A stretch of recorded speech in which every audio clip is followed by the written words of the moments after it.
Hello everyone. 대한민국 영어 감잡기 프로젝트를 추진하고 있는 노시영입니다.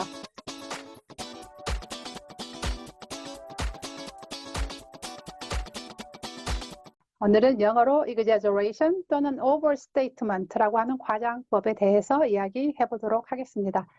우리말의 관용화된, 그래서 별 생각 없이 일상적으로 쓰는 비유를 사용하는 과장법을 영어로 그대로 옮겨놓은 문장은 말의 신뢰도를 떨어뜨릴 뿐 아니라 말하는 사람에 대한 품격마저 떨어뜨린다고 생각하시면 대략 맞습니다.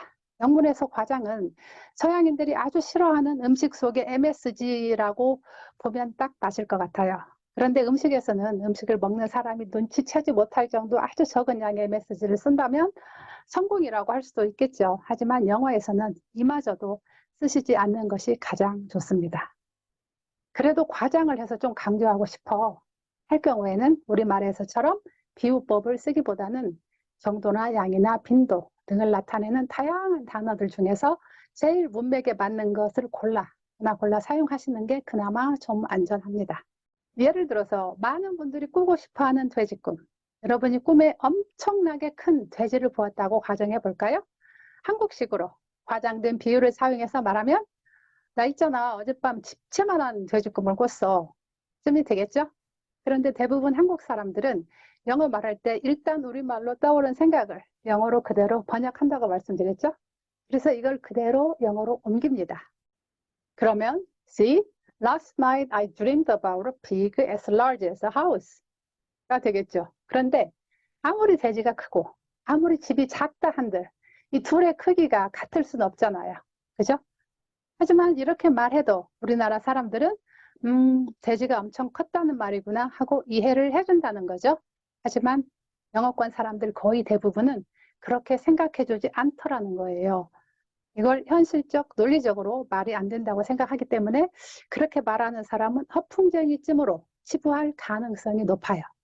그러면 이걸 영어로는 어떻게 말하면 되겠어요? As large as a house라는 표현 대신에 huge, gigantic, humongous 등과 같이 아주 크다는 것을 나타내는 형용사를 쓰면 돼요.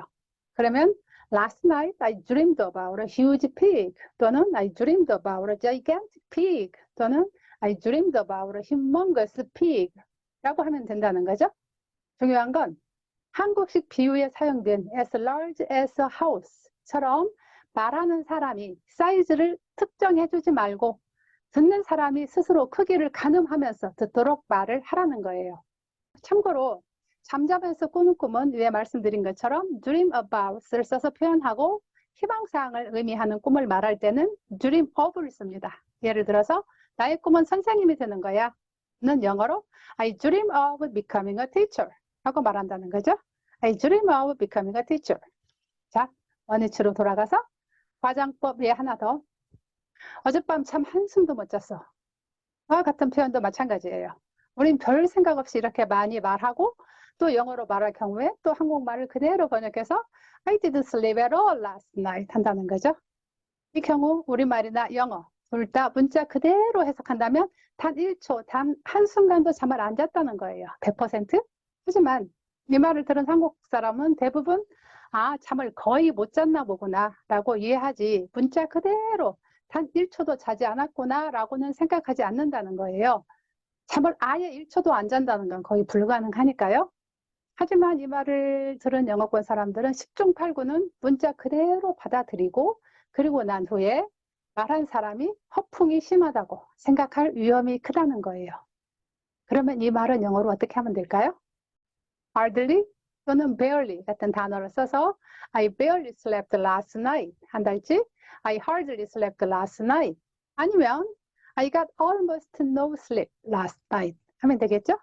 여기서 barely, hardly, almost no 이런 말들은 100%에 근접할 정도로 어떤 일에 대한 부정의 정도가 높다는 말이지 at all처럼 100% 부정하는 게 아닌 거죠. 그런데 방금 말씀드렸던 것들보다 더 주의를 해야 할 때가 있어요. 언제일까요? 이 과장이 감정 표현에 사용될 때예요. 우리는 누군가 감정 표현을 비유까지 써가면서 좀 과장해서 말하면 아주 심할 경우엔 좀 오버하는구나 하고 생각할 수도 있겠으나 보통은 자신의 느낌을 강조하고 싶어 하는구나 정도로 생각하죠. 그런데 감정의 절제를 미덕으로 생각하는 대다수 영어권 사람들은 과장된 감정 표현을 그다지 긍정적으로 보지 않는 것 같았어요. 누군가 감정 표현을 좀 과하게 한다 싶으면 Don't be so dramatic 한달지 Don't dramatize 한달지 She's so dramatic 등의 표현을 쓰는데요. 여러분 드라마 속 주인공들 많이 오버하잖아요. 그런데 영어권에서는 이런 말들을 누군가에게 한다면 이건 그 사람을 상당히 네거티브하게 심하게는 약간 히스테릭한 감정 통제를 못한다는 뜻이죠. 그런 케이스로까지 본다는 거예요. Now, what's the takeaway of today's talk? 영어로 크기, 양, 정도, 감정을 말할 때 농담이 아닌 이상 과장의 유혹에 넘어가지 마세요. 그리고 최대한 정확하게 말하세요. 농담일 경우에도 나는 농담인데 상대방이 농담이라는 걸 모르면 역효과가 있겠죠? 한국말이 수량의 두루뭉술한 것과 달리 영어에서 단수, 복수, 그 수량 개념이 정확한 데는 그만한 이유가 있어요. 오늘은 여기까지 말씀드리겠습니다. 오늘 영상이 여러분이 영어의 감을 잡는 데 도움이 된다면 구독, 좋아요로 알려주세요. 더 좋은 콘텐츠로 찾아뵙겠습니다. 여러분 시청해 주셔서 감사합니다.